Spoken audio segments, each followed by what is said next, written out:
এক লোক অনেক সুন্দর করে ছবি অঙ্কন করত। তার স্ত্রী সব সময় তার ছবি অঙ্কন করার প্রশংসা করত।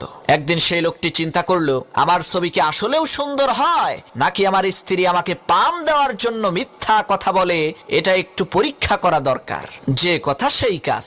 সেই লোকটি সুন্দর একটি ছবি এঁকে সকালবেলা রাস্তার পাশে রেখে আসলো, আর ছবির উপরে লিখে দিল, এই ছবির মধ্যে যদি কোনো ভুল থাকে তাহলে আপনারা ছবির মধ্যে চিহ্ন দিয়ে আমাকে ভুলগুলো ধরিয়ে দিন।